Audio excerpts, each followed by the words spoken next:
we're also joined today by Chief Assistant District Attorney Sean Nelson. Sorry about the noise. So in a couple minutes, you'll be handed this complaint. And so I'm making the following announcement. Today, I am charging Marcus Anthony Ariz with a violation of Penal Code Section 187, murder with the enhancement of the penalty of discharging a firearm causing death. The punishment for this crime is life in prison. I am also charging Marcus Anthony Ariz with a violation of Penal Code Section 246, that is discharging a firearm into an occupied motor vehicle with the discharge of a firearm as an enhancement, and the punishment for that crime is life in prison. I am charging Winnie Lee with Penal Code Section 32, which is accessory after the fact, with willfully harboring, concealing, and aiding Marcus Ariz with the intent that Marcus Ariz might avoid and escape detection and avoid and escape arrest, trial, conviction, and punishment for murder. Miss Lee is also being charged with knowingly concealing a firearm in her personal vehicle, which is a misdemeanor. At today's arraignment, which will be after lunch, we will be asking for the following bail. With respect to Marcus Ariz, he is presently booked on $1 million bail. We will be asking for an increase from $1 million to $2 million bail, and we will explain the factors and the rationale for that bail increase in open court. I'm not at liberty to describe those factors because I'm now outside of a courtroom and I need to only state those reasons in court. So I would encourage you to listen to our arguments on bail. With respect to Winnie Lee, her bail will obviously be reduced. She's presently booked on 187 murder charges. Those charges we are not pursuing because we're pursuing the accessory after the fact. And so her bail will be reduced, but we are asking that it be increased to $500,000. And we will explain on the record in open court why we are asking for that additional bail. Obviously, we're now shifting this case from the investigative stage and to arrests to the prosecution of this case in a superior court of law. And I personally want to thank Chief Goodbrand for the amazing work that the California Highway Patrol did in this case, along with its other assisting agencies. And I also want to thank the individuals and leadership of the Orange County District Attorney's Office who did everything we could to assist in the apprehension of these particular individuals. I also want to put this out here. I think it's very, very important. There's been a lot of chatter on social media, and there's been individuals at different locations where either evidence has been collected or property recovered. I want to make it unequivocally clear, at this time, we have no additional information that we believe would lead to the arrest or prosecution or conviction of individuals as other accessories or accomplices.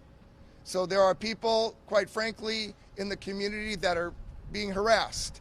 They might be family members, whatever. I'm asking you to leave those people alone, okay? There's no evidence that even if they had somehow had some connection in this case, they are not being looked at as criminals. And we need to leave those people alone. So anything you can do in that regard would be very, very helpful. Family members should not be harassed at all, period. And two, we do not have any evidence that leads us to believe that anybody else was involved. At this time, I'd like to ask Chief Goodbrand to make any comments. Thank you. Thank you, sir. Yes, at this time, I would just like to say thank you to the DA's office and District Attorney Spitzer for the prosecution of this case. I want to specifically thank all my investigators. From the day that this happened, they have worked countless hours, 18-hour days, 7 days a week, and they have stayed on top of this until ultimately we were able to come up with the suspects and eventually the arrest. So their work ethic and effort that they put forward has been amazing, and I want to make sure that they're really recognized in this forum. Also, with regards to the family, again, my thoughts and prayers have been and will continue to be with the family as we move forward with this case. So thank you very much. Thank you very much, sir.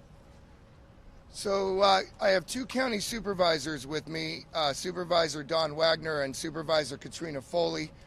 They were very, very actively engaged in their concern for this case the entire time. They showed tremendous leadership. They placed significant resources themselves in terms of their budgets, as well as their ability to solicit additional funds from the community. We didn't talk about it yesterday, but at this time, I think it's appropriate for them both to speak about their concerns about this case, their feelings about the arrests and the charges, and also the role that they believe the reward played, if any, in this particular case. Thank you. Oh, Supervisor Wagner, sorry.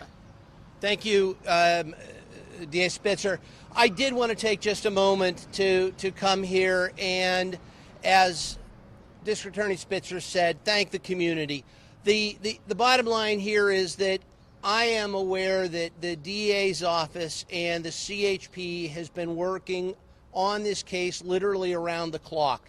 The results show with the quick arrest of the two individuals, and I have the absolute confidence in DA Spitzer and all of the men and women from him through Deputy District Attorney Sean Nelson down to the line DAs. This case will be charged appropriately. It will be prosecuted properly.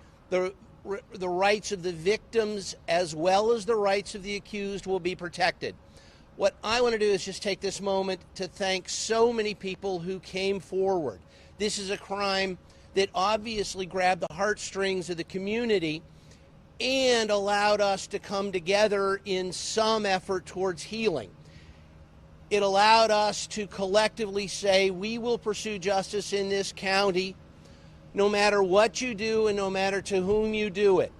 The community came together.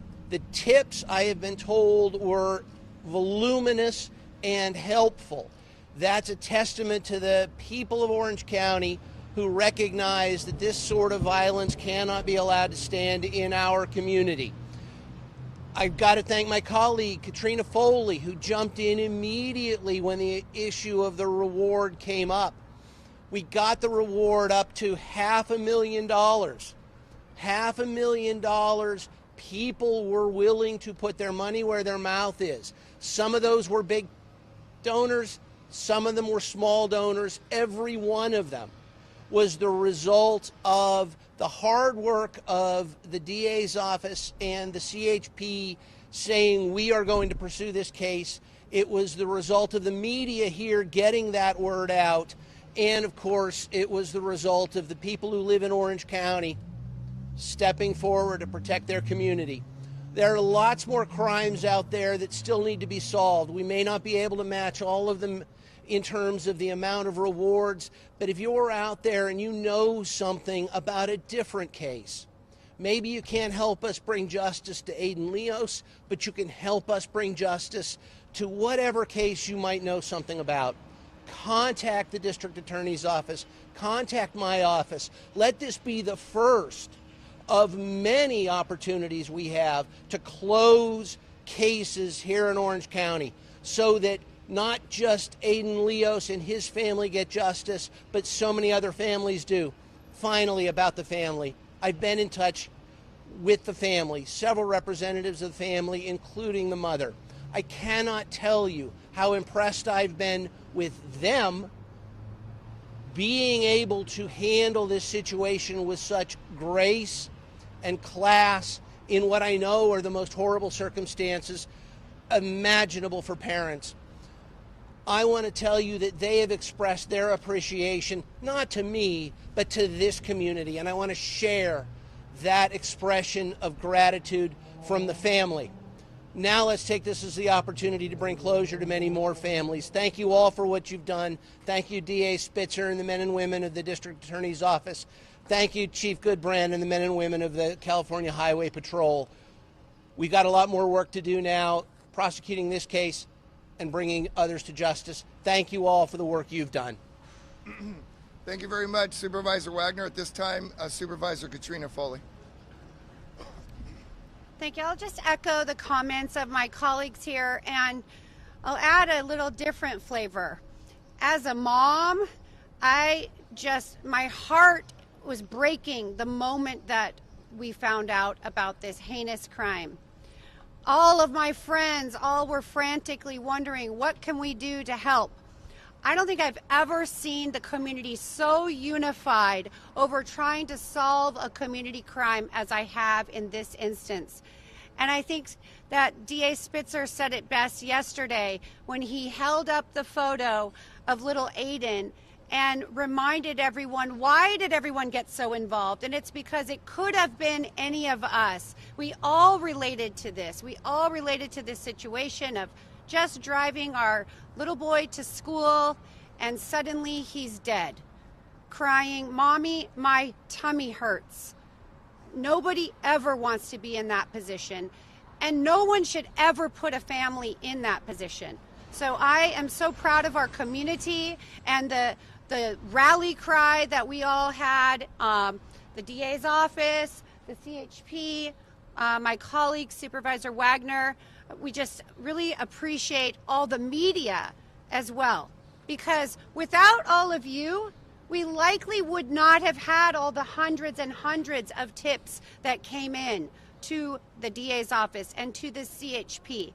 Without all of you constantly amplifying the search, we could not have found the suspects. So we appreciate you. That's not to diminish in any way the investigators and the excellent work that they did. I make sure I correct myself there. But we appreciate all of you. We appreciate the good work of our public safety officers here in Orange County. In a civilized community, we should be able to drive our kid to school and not worry that they're going to be shot in the back. So thank you all for being here. Thank you very much. Okay, questions? Vicki.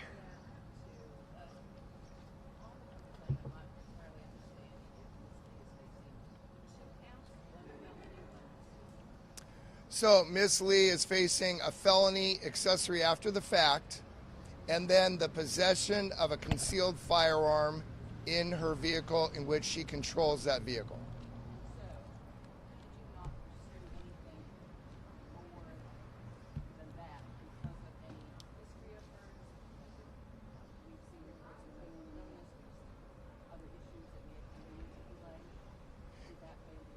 No, there's no extrinsic information other than the review of the actual evidence.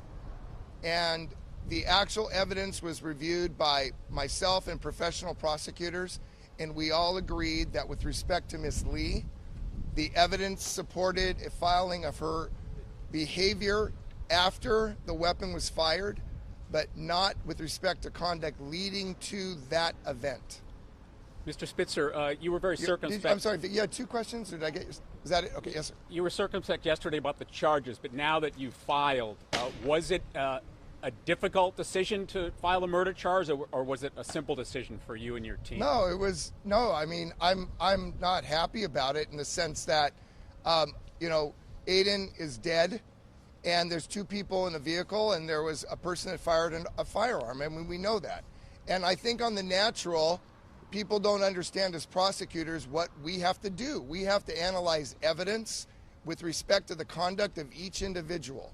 And we have to determine whether there's admissible evidence, not just things we'd like to say, but whether there is admissible evidence which proves these charges beyond a reasonable doubt. So in this particular case, the evidence with respect to Mr. Ariz is obviously he was the one that fired the firearm. She's the driver of the vehicle.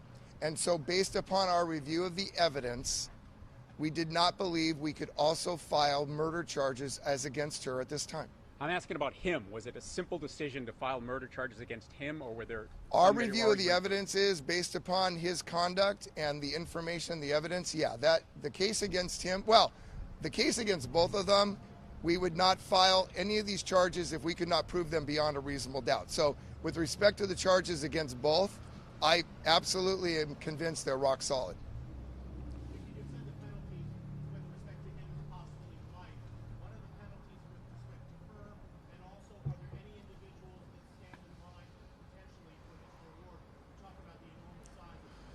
So with respect to her exposure is 3 years in state prison and an additional 1 year for the firearm. That's a misdemeanor. And so her exposure obviously is significantly different as an accessory after the fact as opposed to somebody who is being charged with murder, in contrast to the fact that Mr. Ariz, if he is convicted on any or both charges, will spend a significant portion of his adult life in prison. And on the reward, so the rewards, the reason I haven't wanted to talk about rewards is Sean Nelson and I were on the Board of Supervisors when we had the jail escape off the roof over here. And he and I voted to put $100,000 up. And if you remember, it was a homeless man in the Haight-Ashbury who actually just texted me yesterday and said rewards work. And so he communicated with me because he obviously saw this particular case. I actually handed him, Mark, what's his, Chapman? Mr. Chapman? Mark, yeah, Chase Chapman, $100,000 check. I made sure I deposited it for him at the Wells Fargo in San Francisco, but be that as it may. Another person sued the county, if you remember, the taxi driver. And there was a lawsuit against the county. So when it comes to rewards, we get all the reports, we look at all the participation, we determine who did what and what percentage of their activity contributed essentially before making any determination.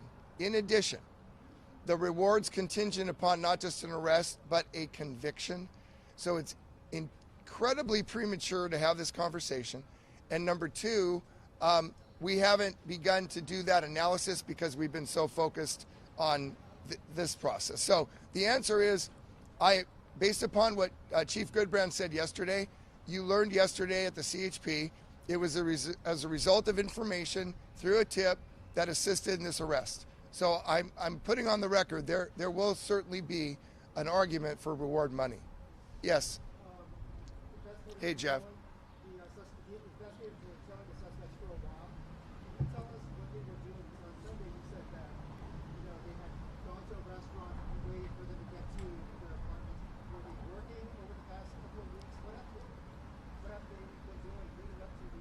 So yesterday, Chief Goodbrand got that question, and he said, and I don't think he's changed his mind today, that their investigative techniques are not for public discussion. There was information put out that they may have been they were at a restaurant, and then, my understanding, and I've read this too, they were subsequently arrested at a different location. So how long they were being surveyed and things like that, those are discussions that I'm even not privy to, and I don't think the CHP wants to divulge.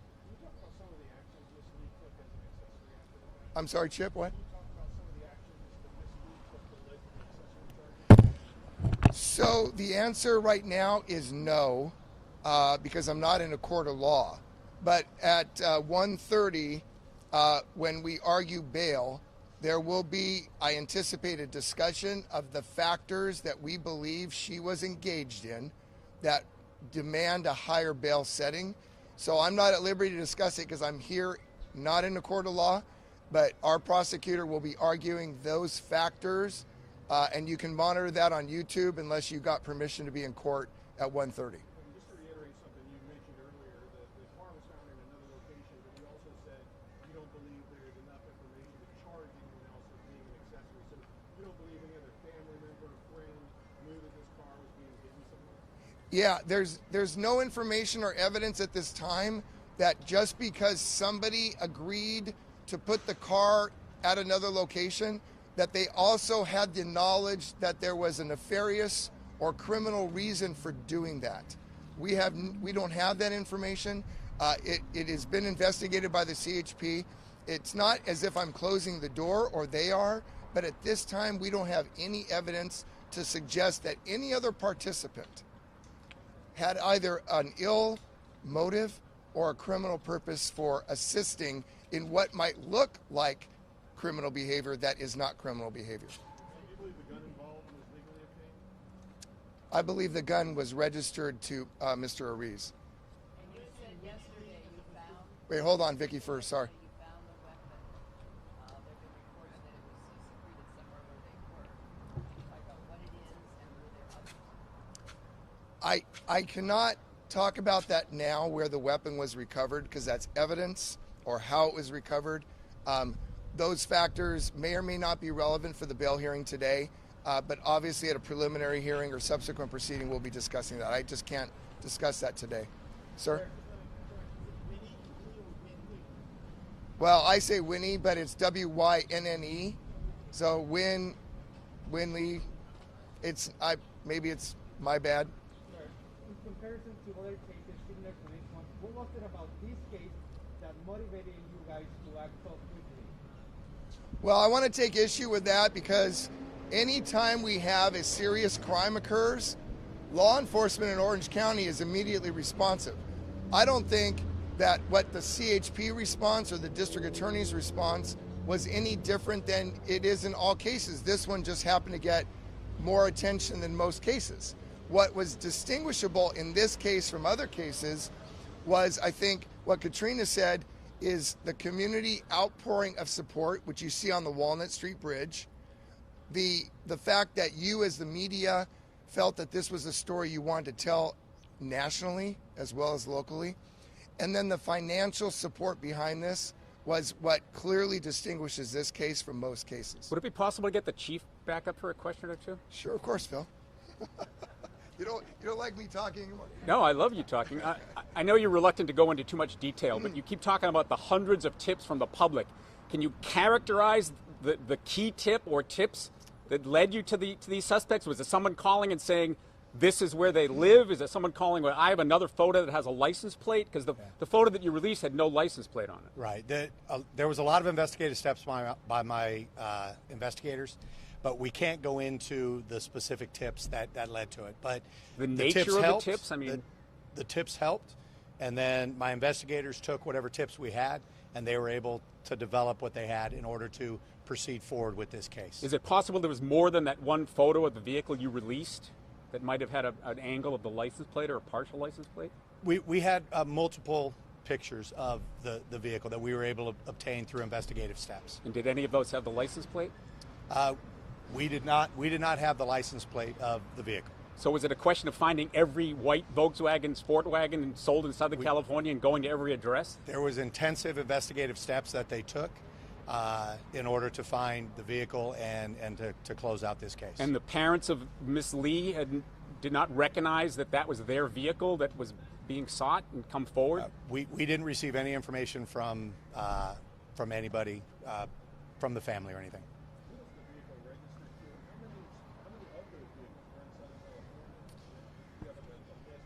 Yeah. That's okay. You can tell them. All right. Pardon me? You can tell them it's about 130. Okay. There's about 130, 140. I can't go into who the vehicle was registered to. Yeah, of that specific type. There's approximately 20,000 Volkswagens, but we were able to narrow it down to about 130. That was through 4 separate counties. It was Orange County, San Bernardino, Riverside, and LA County. Okay, so I know we got to get to court. You have about a half an hour. Just so you know, it's not in CJ1. It's been moved to C55 in the main courthouse, and you have to file your papers. So I don't know. You can work with the PIO. Do you know how? Has he told you how that's going to work? So I emailed out a copy of the complaint. I have copies for you that have the case number, and just go ahead and file it with the court. My understanding, it is going to be a pool camera situation. So you guys will have to work out who that's going to be assigned to. But okay, thank you so much for coming. Thank you very much. Yeah, sure, Chip. Which one? Yeah, supervisors.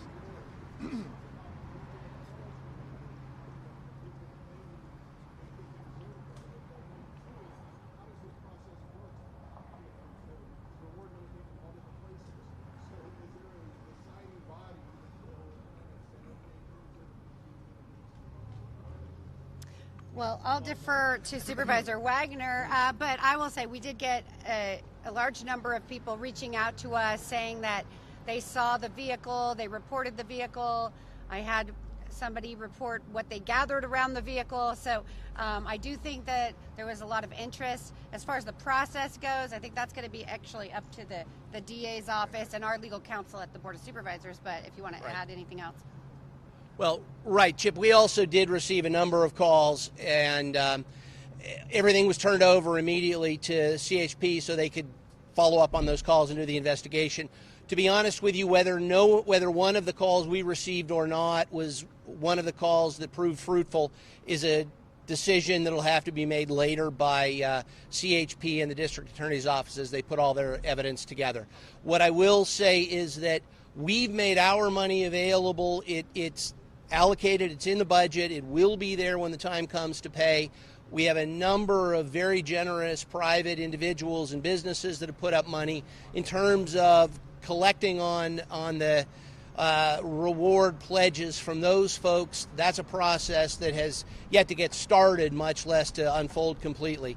But as Supervisor Foley says, we will be taking our cues from the district attorney's office and the CHP as to what claims for the reward money are in fact legitimate and in what proportions, and then we'll make decisions based on that input. And how the individual businesses do it is unknown. Question.